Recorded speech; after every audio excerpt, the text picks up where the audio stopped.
Hello guys, നമ്മൾ അഞ്ചാം പാഠത്തിലെ first part ഇട്ടുണ്ടായിരുന്നു. അതിൻ്റെ സെക്കൻഡ് പാർട്ടാണ് നമ്മൾ പറയാൻ പോകുന്നത്. അപ്പോൾ നമുക്ക് ക്ലാസ്സിലേക്ക് കിടക്കാം.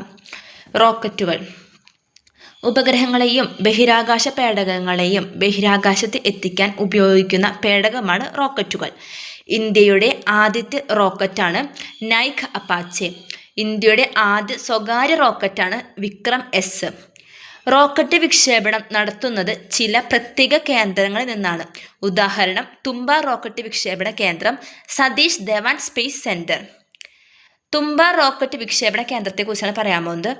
ഇന്ത്യയിലെ ആദ്യത്തെ റോക്കറ്റ് വിക്ഷേപണ കേന്ദ്രമാണിത്. കേരളത്തിൽ തിരുവനന്തപുരം ജില്ലയിൽ സ്ഥിതി ചെയ്യുന്നു. 1963 നവംബർ 21 സ്ഥാപിതമായി. ഭൂമിയുടെ കാന്തിക ഭൂമധ്യരേഖയ്ക്ക് സമീപത്താണ് സ്ഥാപനം. തുമ്പ ഇക്വറ്റോറിയൽ റോക്കറ്റ് ലോഞ്ചിങ് സ്റ്റേഷൻ എന്നറിയപ്പെടുന്നു. വിക്രം സാരാഭായിയുടെ ഓർമ്മയ്ക്കായി 1971 വിക്രം സാരാഭായ് സ്പേസ് സെന്റർ എന്ന് പേര് നൽകി. സതീഷ് ധവാൻ സ്പേസ് സെന്ററാണ് ഇനി പറയാൻ പോകുന്നത്. ആന്ധ്രാപ്രദേശിലെ ശ്രീഹരിക്കോട്ടയിലാണ് സ്ഥിതി ചെയ്യുന്നത്.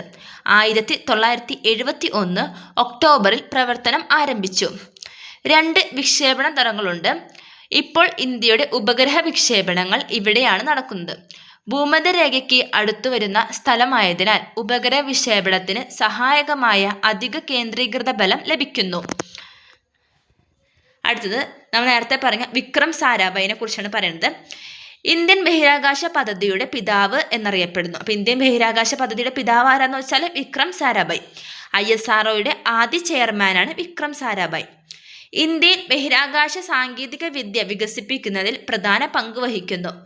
വിക്രം സാരാഭായിയോടുള്ള ബഹുമാനാർത്ഥമാണ് തിരുവനന്തപുരത്തെ ബഹിരാകാശ ഗവേഷണ സ്ഥാപനത്തിന് വിക്രം സാരാഭായ് സ്പേസ് സെന്റർ എന്ന് ചന്ദ്രയാന്റെ ലാൻഡറിംഗ് വിക്രം എന്നും പേര് നൽകുന്നത്.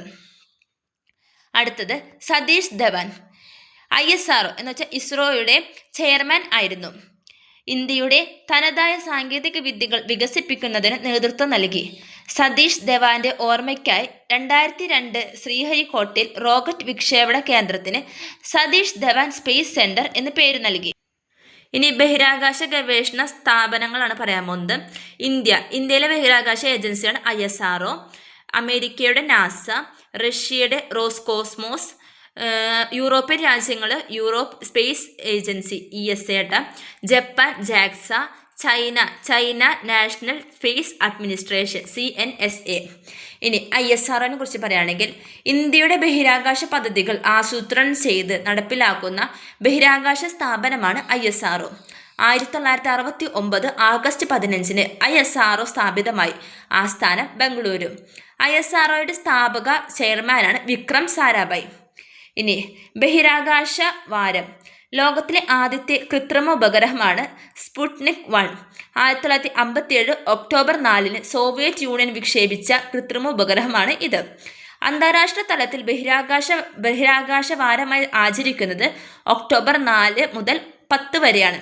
1967 ഒക്ടോബർ 10 നിലവിൽ വന്ന അന്താരാഷ്ട്ര ബഹിരാകാശ സമാധാന ഉടമ്പടിയുടെ ഓർമ്മയ്ക്കായാണ് ഈ വാരാചരണം നടത്തുന്നത്. ചന്ദ്രയാത്രകൾ.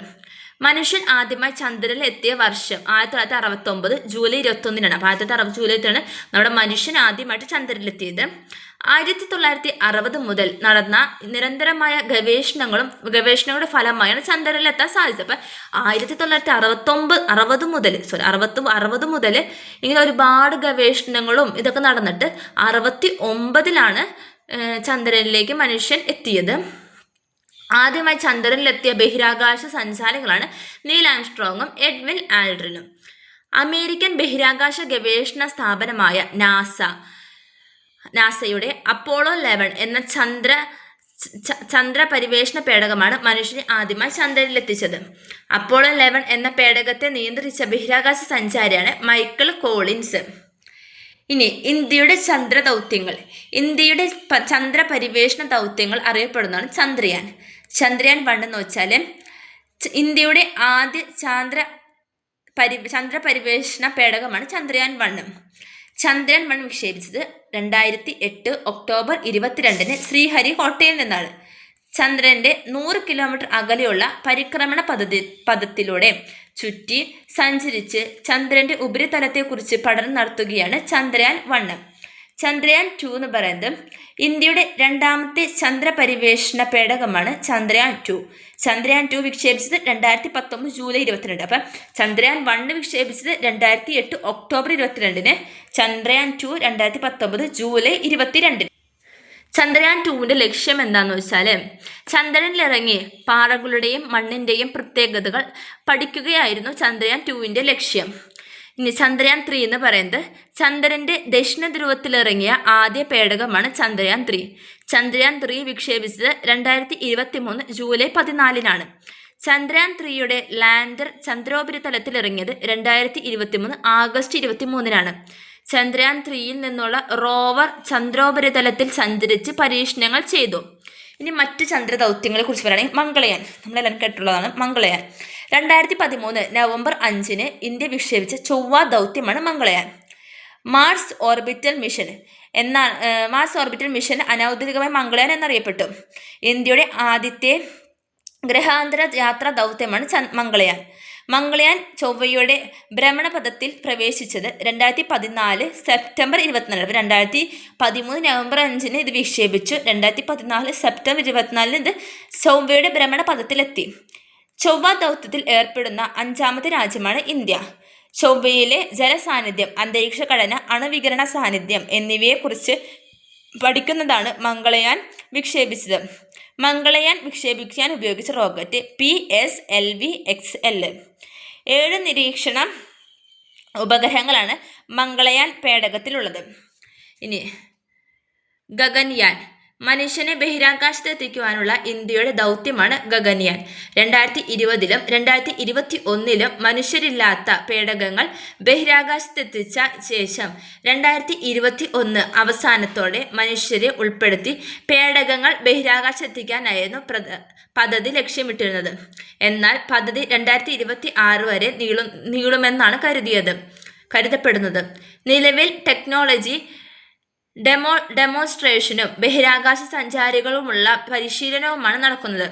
യാത്രികരെ ബഹിരാകാശത്തെത്തിക്കാൻ ഉദ്ദേശിക്കുന്ന റോക്കറ്റ് LVM-3 7 ദിവസം യാത്രക്കാർ ബഹിരാകാശത്ത് തങ്ങുന്നതോടെ മനുഷ്യനെ ബഹിരാകാശത്തെത്തിക്കുന്ന 4ാമത്തെ രാജ്യമായി ഇന്ത്യ മാറും. അപ്പോൾ 1ാമത്തെ രാജ്യം ബഹിരാകാശത്തെത്തിച്ച മനുഷ്യരെത്തിച്ചത് റഷ്യ, 2ാമത്തെ അമേരിക്ക, 3 ചൈന. അപ്പോൾ ഇന്ത്യ അവിടെ എത്തണമെങ്കിൽ ഇന്ത്യ മനുഷ്യരെത്തിക്കണം. ഓക്കെ. ഇനി ആദിത്യ L1 ബഹിരാകാശത്തെ അടിസ്ഥാനമാക്കിയുള്ള ഇന്ത്യയുടെ ആദ്യത്തെ ഒബ്സർവേറ്ററി ക്ലാസ് ദൗത്യമാണ് ആദിത്യ L1. സൗരാന്തരീക്ഷത്തെക്കുറിച്ച് പഠിക്കാനുള്ള കൊറോണോഗ്രാഫി ബഹിരാകാശ പേടകമാണ് ആദിത്യ L1. ISROയും വിവിധ ഇന്ത്യൻ ഗവേഷണ സ്ഥാപനങ്ങളും രൂപകൽപ്പന ചെയ്ത വികസിപ്പിച്ചെടുത്ത അനുബന്ധ ഉപകരണ പേടകത്തിലുണ്ട്. ഭൂമിയിൽ നിന്ന് 15 ലക്ഷം കിലോമീറ്റർ അകലെയുള്ള സൂര്യഭൗമ വ്യവസ്ഥയുടെ ലഗ്രാഞ്ച് പോയിന്റ് 1 ചുറ്റുമുള്ള ഭ്രമണപഥത്തിലാണ് പേടകത്തിൽ നിർത്തിയിരിക്കുന്നത്. ആദിത്യ L1 വിക്ഷേപിച്ചത് 2023 സെപ്റ്റംബർ 2. വിക്ഷേപണ വാഹനം PSLV-XL എന്നാണ്.